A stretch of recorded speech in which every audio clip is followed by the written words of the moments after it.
this is how I do it. This is how I detect head and shoulders, in which I really recommend po na pag-aralan nyo rin para maging uniform tayo sa paggawa ng sa pag-detect ng possible na magiging head and shoulders. So, for the rules and the tools, you could go to my fxblogspot.com, which is on the screen right now. Ito po siya, and napakasimple lang po. Kumbaga, ito po yung sistema natin. Of course, for the tools we used, I use CM Ultimate MACD. This is from Chris Moody na sa TradingView. You could access that one. Ginagamit ko po yan. So, the MACD is for detecting the divergence and the crossover confirmation. Then, ang RSI naman is ginagamit ko rin ito for divergence only. To check ko. Now, the skills needed for this one, ang skills needed para you will detect possible head and shoulders the way I do is ABCD, support and resistance. Yan po ang pinakauna. And if you have skill on ABCD pattern, mas maganda. So, here, the rules is simple. Napakasimple. Wala po tayong ba. You only have two rules. The shoulder must be below the head. Yan. Or equal. But preferably below. And the start of the neckline must start below. Start of the neckline must start below the neckline. May mali dito. Edit ko lang po. The start of the neckline must be before the shoulders. What I mean, ganun pala. Edit ko lang to. I'm sorry. Now, anyway. So, ang key factor dito po is finding the ABCD points or the ABC. Take note. It's not the ABCD pattern. Kasi sa ABCD pattern, medyo strict doon. Merong measurements. Gagamit tayo ng Fibonacci. Pero, ABCD points means hindi tayo stricto dito. So, we will first detect those points. Yan ang key factor doon. Then, once na-detect natin yung points na yon, i-confirm natin ang ABCD points sa crossover ng MACD. After that, we will check for divergence using RSI and MACD. So, the ABCD points is the guide natin for the support and resistance. Explain ko yan pag pupunta tayo sa chart. So, for the charting po, example lang po natin para mas maganda. You can look at the screen. Ang head and shoulders na dinidetect natin, ayan, this is the head and shoulders. Take note po, the way I trade the head and shoulders is mag-start po dito sa right shoulder. Then, it will end on the neckline. Kaya, that is the reason po, yung system natin is, the rules itself for the system is dalawa lang. Napakasimple. So, walang measurements na kailangan. So, take note po, maraming head and shoulders tayong dinidetect. Ito yung isa. Ito yung pangalawa, yung inverted naman. Meron ding ganito. Patagilid. Yan, nangyayari niyan. Meron ding patagilid na naman, pero iba. So, ito na pattern ang hinahanap natin for head and shoulders. Now, ang gusto kong mangyari is maging uniform tayo for the purpose na ma-apply natin yung specific strategy that I have that's been giving consistency.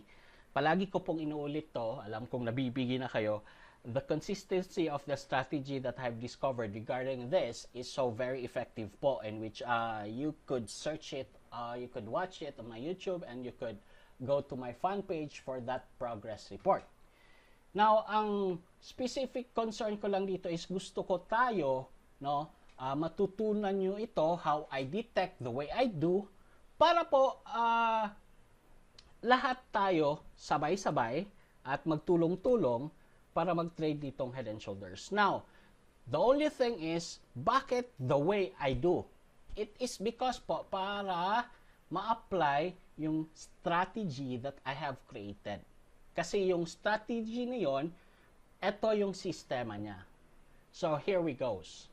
The key factor of this, itong nakikita nyo sa head and shoulders is, hahanapin po natin ito.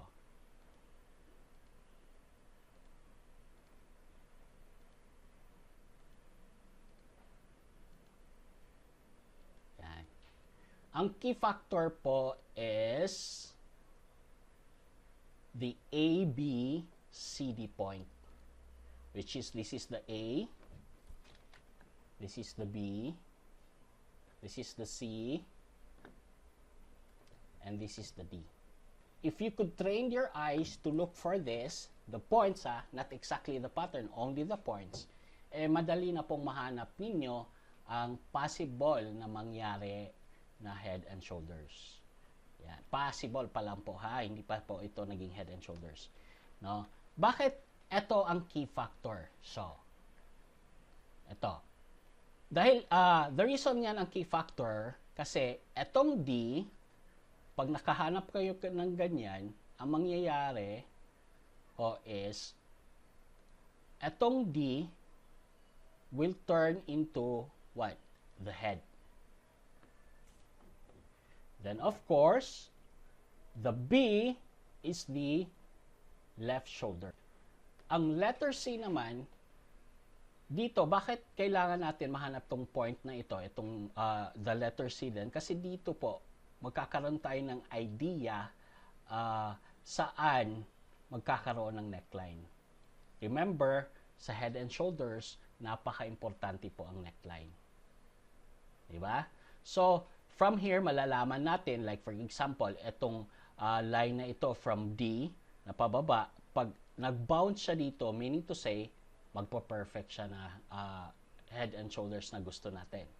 Pero pag bumaba siya, which is mas maganda naman. No? Kasi ito talaga ang ideal pattern for head and shoulders. Yan. At pag akyat nyo, pag retrace nyo doon, dito naman, sa letter B ulit, ito yung, kumbaga, sukatan natin kung saan siya pwedeng huminto or doon siya mag-bounce. So, meaning to say, the reason natin hanapin ang mga itong A, B, ang mga points na ito, para meron tayong palatandaan na dyan na area ka mag-expect na merong bounce or merong tinatawag na ma-form na pattern. So, kaya napaka-importante po, no, to identify those points. Right?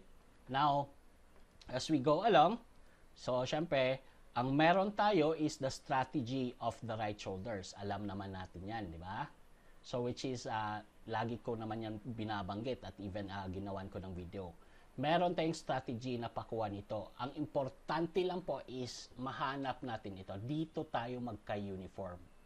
Itong A, B, C, D. And sometimes, yung A niya, tandaan, pwedeng ganyan lang. Okay? So, hopefully, malinaw po. No? Eto, we have to, the reason for the rules, again, napakasimple para po maging effective yung strategy natin. And for this confirmation naman, ito mga key factor, we already have the key factor. The confirmation of ABCD points to the crossover is ito na po. Punta po tayo sa chart mismo para mas makita natin. So, hanap po tayo ng pattern dito na medyo malinaw. No? Para mas makita natin ang effects. This is AUD-USD on the 1 hour time frame. Maghahanap po ako ng pattern ngayon. Para meron ako nanap na isa. Diba? Pansinin nyo. This one. This is the A. Papuntang dyan. So, this is the B. So, etong B, mapapansin nyo, this is the letter B, mapapansin nyo, on the MACD, merong nag-crossover. Yung dot na green yan, meaning to say nag-crossover, meaning to say, paakyat siya. The purpose naman nitong crossover na to sa MACD is dito natin malalaman na it's the time siyang, ang direction is saan na papunta, at dito naman natin basihan kung if it is divergent or hindi. Right?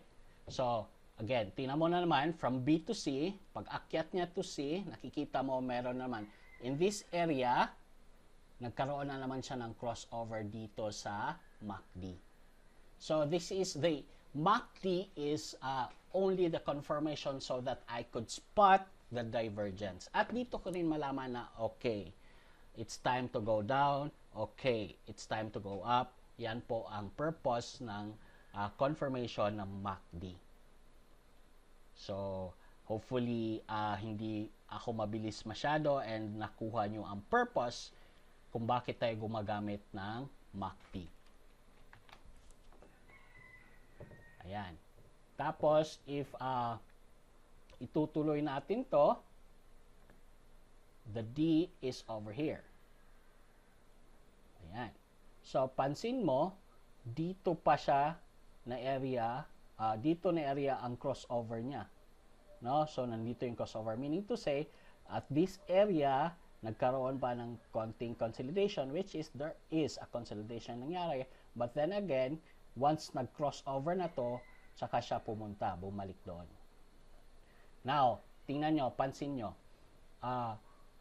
bakit importante yung key points? Kasi tingnan nyo, the neckline is talagang makikita nyo sa C. Gaya ng explanation ko dito, yan, malalaman mo kaagad saan papupuntahan at saan ang possible change of direction and possible forming of both neckline and mga shoulders and mga head. Diba? So, that's the purpose na alamin natin yung neckline. Although, eto, ang B natin, makikita mo hindi inabot ng right shoulders, but then again, meron naman tayong sistema dito, iba naman yung sistema natin dito, which is already strategy on trading. So, ang importante lang po is here. Now, dapat tayo magkapareho. No? To locate the A, the B, the C, and the D. Yan lang po ang pinaka-importante. No? Once makita nyo yan, so alam na natin that there will be a possible na mangyayaring head and shoulders, which is in this graph, meron ngang nagawang head and shoulders. No? Nag-form nga siya ng head and shoulders. Ayan. There. So, ganun lang po talaga kasimple. And regarding divergent naman, ang pinaka-favorite ko po is ang pag-detect ng divergent, kaya ginagamitan ko ng MACD or RSI. One perfect example po dito is itong inaabangan natin ngayon. Pero, ito siya. Pero, tanggalin ko lang ha para mas makita nyo. No? So, ilabas ko yung RSI at ilabas ko rin yung MACD na gamit ko regarding that. So, papansin niyo po, on the chart, di ba, sabi ko, you have to locate the A, the B, the C, and the D. So, dito makikita natin, no, mapapansin na kaagad natin na ito na area is the B. Ito na area is the C siya, of course. Kaya, if we do that, boom, so this is already the letter B. And ang sa B na area, makikita nyo, merong nag-crossover dyan. So, ito yung area ng B. Sa C na naman kaagad, pansin nyo, there. Kikita nyo, nandyan yung crossover, pero mas mataas kasi yon, kaya dito ko binasi siya. However, ang point ko dito is hindi naman dapat talagang magkalinya, but you have to detect kung kailan ang crossover para malaman mo na bababa na siya. So, that's the C.